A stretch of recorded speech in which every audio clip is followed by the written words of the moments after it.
Buenos días. Vamos a realizar nuestro primer ejercicio de estadística descriptiva. Lo más importante para iniciar nuestro curso es que ustedes, una vez han abierto su archivo de descriptiva, toquen aquí arriba el menú Datos y verifiquen si aquí a la derecha aparece Análisis de datos. Esto es un paquete estadístico que trae Excel, pero que hay que instalarlo. Entonces, si ustedes no lo han instalado, tienen que instalarlo. ¿Cómo se instala? Y de la misma forma se desinstala. Van a tocar aquí a la izquierda el menú Archivo. Al final dice Opciones. Tocan Complementos. Y abajo dice Ir. Ahí se van a aparecer unos 4 elementos en una nueva ventanita. Entonces verifiquen que quede activado, es decir, con un chulito el que dice herramientas para análisis.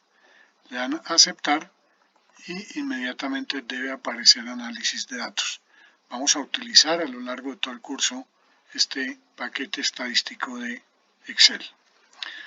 Bueno, vamos a iniciar con estadística descriptiva con el siguiente ejemplo. Supongamos que yo tengo un bosque y estoy interesado en saber cuál es la riqueza de especies para un área dada.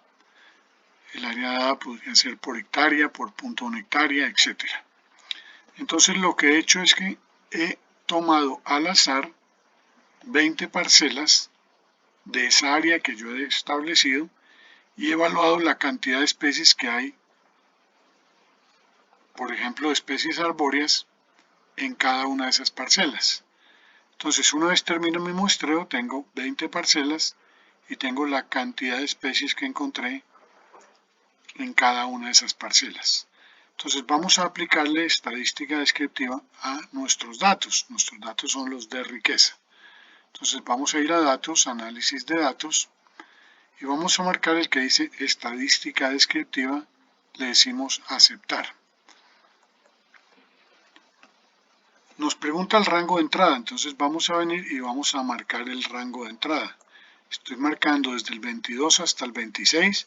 Si quiero puedo incluir rótulos. Si yo incluyo rótulos, ahora estoy incluyendo rótulos, debo activar la casilla que dice rótulos en la primera fila. Mis datos están expresados en columna, dejo columna y me pregunta el rango de salida. Entonces, rango de salida le voy a anotar la celda H6. En la parte inferior le voy a activar dos casillas, la que dice resumen de estadísticas y nivel de confianza para la media y dejo 95%, le doy a aceptar. Bueno, estamos viendo entonces que Excel nos ha arrojado una gran cantidad de descriptores estadísticos. Tengamos presente adicionalmente una cosa para todo el curso.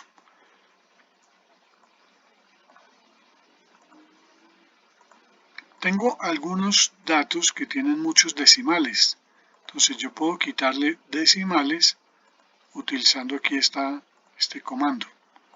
El que yo los quite no quiere decir que se quitaron, simplemente no los estoy viendo, pero todos los decimales siguen estando allá en cada celda. Entonces, si yo me paro en una celda de estas, ustedes verán aquí en la barra de fórmulas que están todos los decimales. Lo que queremos es quitarlos un poco de la vista para que no quede tan pesada la información. Bueno, este mismo conjunto de datos que nos acaba de arrojar Excel, los he reordenado aquí en la siguiente fase sobre la línea 28 hacia abajo. Entonces tenemos primero medidas de tendencia central. Tenemos la media, que es el mismo promedio aritmético, la mediana y la moda. Esta es la fórmula del promedio, la suma de todos los datos lo dividimos por el número de datos y nos da 21. La mediana es el valor que está en el centro. Si nosotros ordenamos los 20 datos de mayor a menor o de menor a mayor, el dato que está en el centro es la mediana. Si quedan dos valores en el centro, porque tenemos en total un número par de datos, vamos a obtener el promedio aritmético de esos dos valores centrales y con eso obtenemos la mediana. Y la moda es el número que más se repite. Ustedes pueden obtener individualmente estos valores a través de comandos de Excel. Excel tiene una forma de calcular promedio. Si ustedes escriben en cualquier celda igual pro, él les va a abrir una ventana con todas las opciones que hay allí y encontrarán el promedio. Igual si lo hacen con igual mediana, les va a dar las opciones de la mediana, o con la moda también les va a dar las opciones de la moda, etc. Para varianzas, para desviaciones también. Bueno, entonces ya sabemos cuáles son los tres descriptores: promedio, mediana y moda. Son los valores que están hacia el centro de los datos. Tenemos en segundo lugar las medidas de dispersión, que nos miden la variabilidad, qué tan variables son los datos, qué tanto están cambiando. Bueno, los más importantes son los que tenemos aquí ya identificados. Tenemos la varianza. ¿Y qué es la varianza? Miremos que la varianza lo que hace es que a cada dato le resta el promedio y lo suma. Si yo hago simplemente eso, esa suma me va a dar 0, porque los valores positivos se anulan con los negativos. Pero si yo lo elevo al cuadrado, cada diferencia, todos los datos se me van a volver positivos. Y si después divido por el número de datos, pues voy a obtener el promedio de la distancia que hay entre cada dato y su promedio elevado al cuadrado. Entonces, ¿qué es la varianza? Es un promedio de diferencias de cada dato con su promedio elevado al cuadrado. Nosotros estamos hablando de riqueza. Entonces, la varianza está hablando de riqueza al cuadrado. ¿Qué es eso? Pues no tenemos muy claro qué es riqueza al cuadrado, pero yo puedo volver a obtener esa variabilidad sacándole la raíz cuadrada, y eso se llama desviación estándar. Si le saco la raíz cuadrada a la varianza muestral, obtengo la desviación estándar muestral, y esa desviación ya está en especies. Riqueza es número de especies, o sea, yo puedo estar haciendo sumas de promedios con desviaciones porque estamos hablando de la misma unidad. No puedo hacerlo con varianzas porque estos son especies al cuadrado. Bueno, aquí tenemos otra medida que se llama la desviación estándar del promedio. Es como si tuviéramos muchísimas muestras y obtenemos los promedios, y a esos promedios le obtenemos la desviación estándar. Bueno, eso es lo que significa esta desviación estándar del promedio. Es un paso intermedio que vamos a obtener regularmente para obtener un intervalo de confianza del promedio. ¿Qué quiere decir eso? Nosotros hemos determinado que el promedio de la muestra es 21. Hay 21 especies. Pero si queremos tener una idea del promedio de la población, dónde está el promedio de la población, vamos a tener que dar un intervalo de confianza. Entonces tenemos el promedio, que es 21, más o menos un factor que vamos a obtener aquí. De hecho, ese factor que vamos a obtener allí es el que aparece aquí como nivel de confianza, 242. Entonces, si tenemos menos de 30 datos, vamos a trabajar aquí con la estadística T. Si tenemos más de 30 datos, sería con la estadística Z. Queremos hallar el valor de T de la tabla estadística, entonces vamos a hallar el valor de T con n-1 grados de libertad, que es un factor de corrección, y nos paramos en esta celda y simplemente escribimos igual dis. Él nos va a abrir un menú muy grande y vamos a buscar al final uno que dice district T inv, o sea, distribución T invertida. Nos va a preguntar la probabilidad, le vamos a escribir 0.05, porque estamos trabajando con 95% de confianza. En mi caso dice ponga punto y coma y deme los grados de libertad. Los grados de libertad es el número de datos menos 1, o sea que es 19.